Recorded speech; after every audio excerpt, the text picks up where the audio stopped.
Welcome to the Real Freedom Show, where we inspire you to pursue your passion to gain time and financial freedom through opportunities in real estate.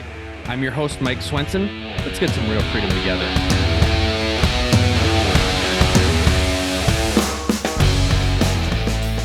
Welcome, everybody, to another episode of Real Freedom, where we're talking about different ways that people find time and financial freedom through opportunities in real estate. And I love all the stories that we have to share with people. Today's story is super exciting because it's actually a client of mine. So we've got Shawn Baxter on today, and Shawn is going to talk about his story of house hacking primarily, but building wealth through real estate. And he's a truck driver and avid podcast listener, which we'll talk about the benefit of doing that. So he's strategically done that to build his real estate knowledge and have some tax benefits along with that. But Shawn is an awesome guy. We've known each other now for a couple of years. He purchased a property with us in Minnesota. And so we're excited to have him share his story with us, talking about his path in real estate. So Shawn, welcome to the episode. Hey, thanks, Mike. Appreciate it. Glad to be here. So why don't we go ahead and just get started, and you share a little bit about your journey, your experience in real estate, and we'll go from there. I'm technically mostly out of the Utah market. That's where I kind of grew up, been back and forth. That's where like the driving company's out of that I did. My real estate experience started back in like 2006 when I used to work at like a cabinet company. And one of the salesmen there says, "Hey, I've got these friends who are buying properties, then they rent them out to people, and a lot of their clients are out of California because they got lots of money they got to do with." And I'm like, "Well, let's see what you got to offer." And so it ended up that we went and looked at houses, and I started doing like fixing, kind of flipping to them for their clients, because my dad was a general contractor. So my whole life I'd grow up with him. So I knew lots of different things. So we would buy a house, we would fix it up, sell it to his investors down in California. And I'm like, when can I buy him and keep him myself for what you got going on? So that's kind of what I ended up doing with him. And that's kind of where it started at. And then through that, I bought a couple, and we just kept going. So what types of properties were you looking for, or what was a fit for you? Location, certain number of bedrooms, bathrooms, style of property, certain value adds. What was kind of the criteria you're identifying for what you wanted to jump on? They were primary single family. They were 3 to 4 bedrooms, 2 bath, right around probably the 1,600 to 2,000-ish square feet wise was their kind of primary size that they were looking for, which were a lot of the areas is what they were really doing. You mentioned your dad being a general contractor. So how much of that work were you doing yourself? How much were you hiring out for? And just maybe it kind of just depended on what type of work it was and what you were comfortable with?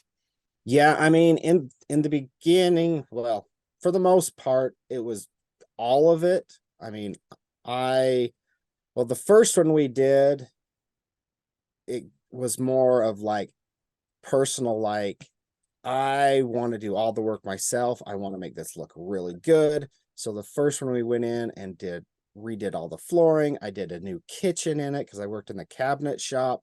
We stripped out wallpaper. In other words, we probably really worked for about $2 an hour because I had some other people come in with me because I didn't have the money to buy these houses. So I brought somebody in with me to split it. So it was like a way to say, I don't have a means to it, so let's find somebody else who has a means, but I have the expertise on doing all the other work myself.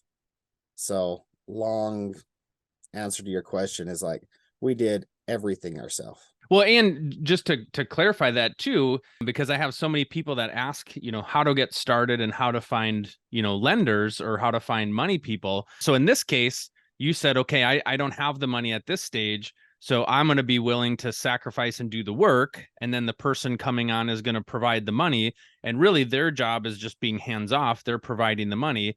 And then you guys, were you splitting it 50-50, or was there some other arrangement, or how did that work out? On this one particularly, we did all the work ourselves too. So they brought the money, I brought the know-how pretty much. And so we still split it 50-50, but they wanted to learn. So that's why we did split it 50-50. But I've done it before, that exactly what you said. It's like, hey, I don't have the money. I don't need the money. Go to somebody else, family, friends, anybody else that they might know too, and say, hey, you know what? I've got this opportunity, but I don't have the funds for it. Are you willing to put up the money for the funds, and we can split it whichever way we want to? And if it's something like, yeah, I don't know, can't do all the work. So it's like, all right, we got to hire somebody else, or I can do all the work. It's like, well, I might want to split it 40-60 just because I'm doing a lot more work, but it's still a great deal. Well, and I think for a lot of people, don't be afraid to do that. Don't be afraid to find those people, because if you're planning on doing all the work and trying to save up all the money at the same time, it's just taking a lot longer, and you are providing a lot of value by going through the property and doing the updates. And so don't be afraid to find those people that want to invest, because there's a lot of people out there that don't want anything to do with it, but they trust you or have worked with you or know you, or they just want to make money too. And so don't be afraid to find those people that can really help accelerate your learning curve and give you a lot more experience that you can then use for future properties. Yeah. See, and even, yeah, that one, but like my first rental that I personally bought, not the fix and flip side, it was like 2006 era, and you didn't have to put any money down. But people goes, "Oh, that would be so awesome." And I go, "Yeah, but I also had to subsidize that out of my own pocket every month." So people today says, "No, it has to have cash flow." But the way I looked at it, and I still would kind of look at it the same way today, is if I had to save up 20%, and like in Utah, I mean, the average house is $400,000. So if I had to save up $80,000, it would take a long time to save up $80,000 to put a down payment. Back then, it was like my out of pocket every month was about 200, 250 ish. So I said, you know what? I'm just going to buy it. I'm going to hold it. I'm going to wait for things to turn or go up in value. Rents will go up, and eventually it will start to cash flow eventually. But I need to do it today, buy, hold, wait. If you're going to invest for 10, 20, 30 years down the road, there's going to be different time frames of where we're at. Like today with high interest rates, it's very different than it was 2 or 3 years ago with really low interest rates. And so the strategy might change. You might have to adapt a little bit, but you can't just say, oh, I'm going to be completely out of the market right now, or not research, continue to grow my knowledge and do that for when I'm ready for that next property. So you can't necessarily time the market, kind of like the stock market, right? You can't time the market. And when you have the money or the deal comes to you, if the interest rates are higher, if the numbers work, like you said, buy, hold, and wait versus having to just wait for that right time to buy, because we don't know what 5 years is going to be, and we don't know what 10 years is going to be. So if it makes sense right now, you're accepting of the risk and tolerating that, and the numbers work good enough, move forward with it. Don't overthink it, because you need to have the experience for your next deal, right? Oh yeah, and that's kind of where I got to, is like all that was going on.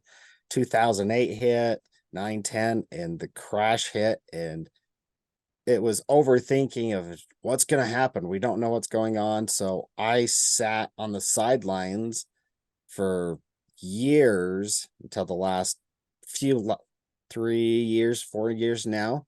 And it's like, all right, it's going to level out. It's going to level out. It's going to level out. And finally I said, I just got to do it. I can't wait any longer. And good thing I didn't wait longer. because everything just skyrocketed even more. Mm-hmm. And Yep. even if you buy high today, I know in 30 years that fixed interest rate loan is going to be paid off. Talk about your next journey after you started with your fix and flips in Utah. What happened next? Yeah, so my next thing was in between that downturn with the construction and everything, cabinets. I went and worked at a treatment plant, which I worked 12-hour days on a rotating shift. So I started driving truck part-time because it's like I would have like 5-6 days off in between the shifts. So I started driving truck just to make some extra money so I could save up to do whatever with stuff like that. And after that, I'm like, all right, I'm going to go do something different. I'm going to take it. And I started driving full time. So, well, I worked 2 full-time jobs just to see if I could drive full time. Cause I don't know if I can drive full time, but it was like, all right, I can do this. And with doing that, it gave me so much time to listen to podcasts, listen to audiobooks, all this other stuff. So I became, I'm so much information that was unbelievable of all the different strategies in real estate you could do. Mm-hmm. So you right now, so you're driving truck. How many podcasts would you say that you listen to in a given week? Well, I listen to, I mean, I drive for about 10 hours a day. So I listen to 10 hours a day plus of podcast audiobooks. Sometimes I'll put on um, like audio for like YouTubes or just anything I can possibly line up. Cause I actually do like in the tax strategy thing is like, I can file for professional tax status Mm-hmm. because I do more hours than my W-2, which is pretty hard to do for most people because they've got a W-2, but I can do it simultaneously. So that's one of the benefits that I figured out listening to podcast is one of the things I can do. So now I can depreciate more properties. I can depreciate right off my W-2 income so that I can push all my taxes farther down the road so I can use that money towards more properties. And that is something that a lot of investors that I've talked to or work with, like they're working towards becoming a real estate professional so that they can have those tax benefits. But because you're able to do that while you're on the road, now you're able to double dip. You're getting the tax benefits of being a real estate professional as well as working a job and getting paid for that as well. So, Oh yeah. Yeah. And that's one of the things. I mean, like the other thing, like house hacking. I mean, for starting out as anybody, house I think house hacking is one of the easiest ways to get involved in real estate. So it's like now since I'm on the road, I can buy a house as a primary resident. I make sure I can have a room like usually in the basement or somewhere in there that I can buy it. I can have my stuff there. When I come back in town, I have my own room there. So then I rent out the whole rest of the rooms of the house to a family or other people or however it needs to happen. And then part of my agreement in that is I am moving out after a year because that's what I have to stay here. And I'm not here enough. So why have a place that sits empty when I'm not around? And they get discounted rent for that first year. And I get the lowest interest rate possible. I get a 3.5 to 5.5% down payment, depending on your loan strategy you use. So it gets me in there. and then I can move to the next one and the next one. And that's how I got a primary resident back there in Minnesota with you, is because we have a stop back there in Minnesota that we go to. So it took a little bit of jumping through hoops to say, hey, you're been in Utah, but now you're back here. How's this your primary resident? And it's like, well, let me explain. And they go, oh, okay. So it took a little bit, but I knew about it. And if you don't explain, or if I could have said, oh, okay, and given up on it, it's one of those things that you need to figure out a way and explain it to some people to get it to where you need to get it, and then they'll understand. Yeah, and I do remember that it wasn't smooth at the end. We had just trying to make sure everybody was understanding how this process worked, but that is pretty cool. And obviously my understanding doesn't need to be at the same level as a lender or an underwriter, but at the same point, because you're a truck driver, you're able to grab different routes wherever you want throughout the United States. And so in this case, now that you found a property with us in Minnesota, okay, I'll just grab the routes that make me get back to Minnesota. So when you need to come back here, you come back here, and that's considered your primary residence at that time. But you have that flexibility in the future where you can do what you want to do, because as other routes come up, you can go take other routes. And so you really, as a truck driver, have a ton of location flexibility to be able to house hack in different locations as you continue your career. Yeah. And that's kind of what it was too, is like, it was out of the ordinary, so they didn't understand and didn't like it. So it's like, okay, this is how it's gonna happen. And they go, okay. So that was one of the benefits I could do from truck driving. So then talk about what other stuff that you're working on too, or what other ideas you're exploring for the future. Yeah, I mean, a lot of the other stuff, like listen to all different types of podcasts. I learn like the infinite banking system. So I know talk about that a little bit for people that may not know that. Yeah, so what that is, it's a whole life insurance policy that it's tied against. And usually like the first year, you don't see a lot of growth in it, but after year 1 and 2, depending on your policy, it has a lot of cash value to it. So you can actually, like, instead of saving money in like a bank account or a high yield account or something, it goes into this policy, and I can actually either borrow against it as a down payment on a property, then pay myself back to it, which I have done on a property. It actually helps out, like with the property I bought with you in Minnesota there. It actually helps out because it's got that cash value. So banks on a rental property, they want to see that you have liquidity. So you can use that cash value as liquidity, even though you're making higher interest on it. And you can like, if something comes up, I can borrow against it. So it's still making all the money that I've got in there on the interest. It's not like the bank that's like, if I pull $20,000 for a down payment, I now don't have $20,000 to get interest on it. And it doesn't work that way with that infinite banking system. So it has a lot of benefit, and you can use it any way you want. The other benefit is like, it's pretty much a loan against it. So you have to pay it back. But if I have something come up, it's like, I can't make a payment on it.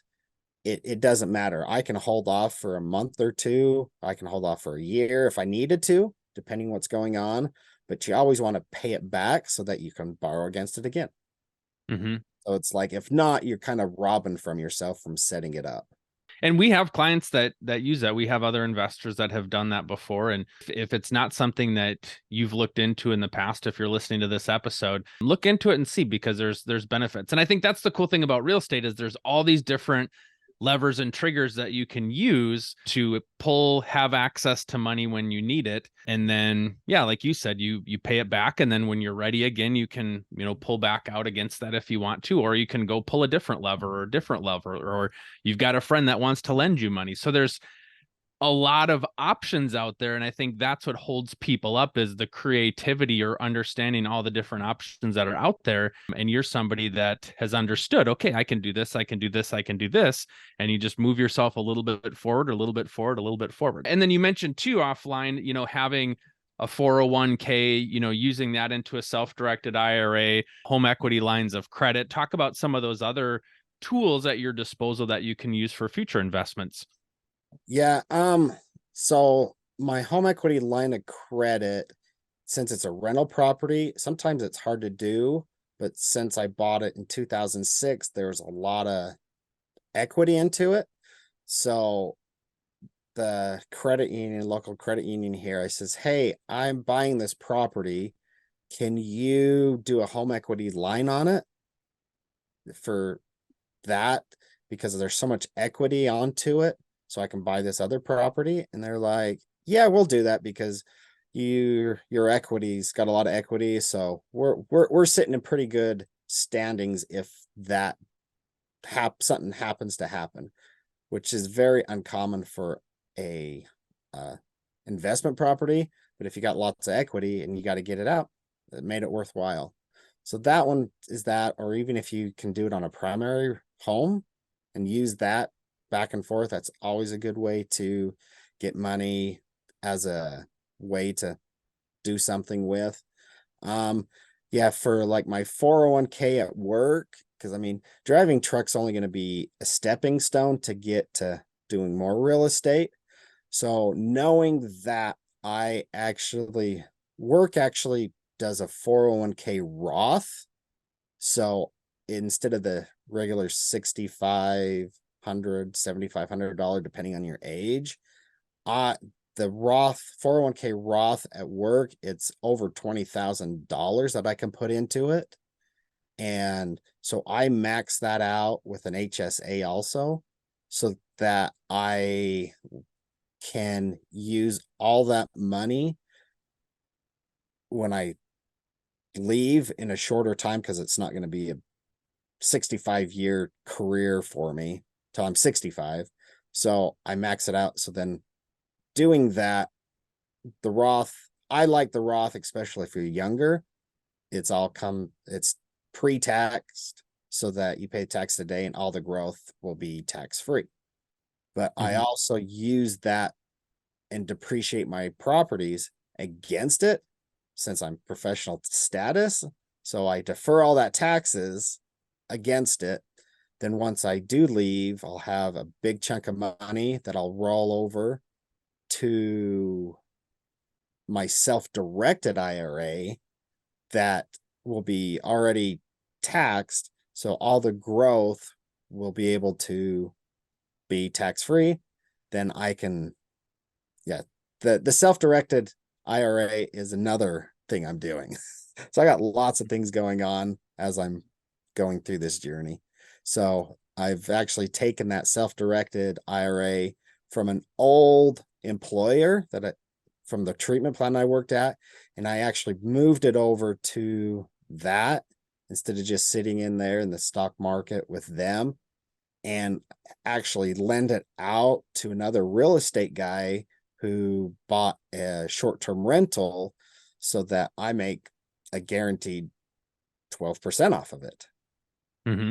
So yeah. So you truly are a real estate professional. I mean, let's not underestimate what you've learned as a truck driver listening to podcasts all day. So you strategically are doing some really cool things that are helping your future. And yeah, to be able to have that self-directed IRA, make interest on it, be able to use it for a property when you want to. So I think more than anything, yeah, you've demonstrated, a lot of the bells and the whistles and the different strategies because you spend all day learning about it, which is awesome. So yeah. And yeah, it is a professional, but the way the IRS looks at it on some things is like, no, you're not a professional in that state of it. But yeah, the problem is too that some people, they'll just take all this information in and not do anything with it. So it's good to say, I've learned something, let's take it, go out and do what I've learned with it. Then once you've hit another wall, it's like, okay, what's my next step? Come back and say, I need to learn the next step. But it's something else is moving and not just doing nothing. Yes. And I think that is about as good of advice as we can give to people is you have to take action on these things to learn and adjust and get better versus sitting back and not doing anything with it. And so you certainly are taking action and moving the ball forward. And yeah, you're going to mess up on some things. There's going to be some challenges. But at the same time, you're not going to learn and get better unless you do it. Yeah. And real estate, some people go, I want to get into real estate. And it's like, well, what type of real estate do you want to do? There's just so many different avenues on the real estate side that you somewhat have to learn. Take 90 days and learn all the different strategies. Learn what you're interested in. Are you interested in single family? Are you multifamily, storage units, properties, just raw land? There's just so many different types. It's like, just take 90 days and learn about them and which ones like interest you. It'd be like somebody saying, I wanted to be a doctor. So you show up to school, say, hey, I want to be a doctor. And they're like, what type of doctor? There's too many different types. You got to pick one. And they're like, I don't know. Well, go figure it out, see which ones interest you, then come back and let us know which one you want to be. Yeah. And it can change over time. And so, your path might change, but pick a lane that makes sense. And then, yeah, it'll adjust as you go. Yeah. It's good to like start with just one, but then switch. It's like right now I've done these other things. I have things moving. A month ago, I went down to Puerto Rico for this hotel summit thing that just happened to hurry and come up, that I met people at there's Pace Morby. He's got a big community, which is amazing. I definitely say find out that he's got students all over the country that are more than willing to help. More than willing. So I got invited to go to what he called a community camp up in Montana. And I met people up there that I hadn't ever met. And then with that, that's how I got noticed about this hotel summit thing in Puerto Rico. So went down to Puerto Rico to see what was going on for another learn something new. And while we were down there, we learned about the extremely beneficial tax benefit that the government's giving, which is a U.S. territory country. So there's no passports to get down there. And we teamed up and we bought a property while we were there. And so that's just going to be something else we learn. Mm-hmm. Just getting out into different places too, meeting new people. Opportunity just will unfold itself if you're willing to get out of your comfort zone. Real estate agents, are you tired of letting the busyness of life get in your way from achieving your real estate investing goals? I'm super excited to announce we've created the Real Freedom Investor Agent Tribe. It's a place for you to come, get educated, and network with others so that you can make sure that you're hitting your real estate investment goals. So find out more on our website, realfreedom.com. Click on the store link. We've got a membership, we've got a mastermind group, and some private coaching as well. Check it out. I've priced it super low. The goal is to get you in, not have price be a determining factor to keep you from your goals. So come check it out, schedule a call with me, and we're happy to see where your real estate journey is going to take you. Awesome. I love it. Well, thank you so much, Shawn, for coming on. I've appreciated everything you've shared. And we could spend an episode on every little thing that you talked about. So maybe we'll have to have you come back again and share again, because you've got a lot of cool irons in the fire. If anybody wanted to reach out to you and learn more, or just to be able to bounce ideas off your chat with you, how could somebody do that? Yeah, DMing me is probably going to be the best way. I don't know if you can see on the screen. It's like, that's my Instagram handle. Shawn.Baxter.1650. You can DM me just under my name, Shawn Baxter, on Facebook, and I'm more than happy. I got lots of time I can talk on the road, so reach out. Let's have a conversation, see if we can work together and partner up, move forward. Awesome. Well, thank you so much for coming on, Shawn, and sharing your story. I'm excited to see where it continues to go in the future, but thank you so much for sharing with all of our listeners. Thanks, Mike.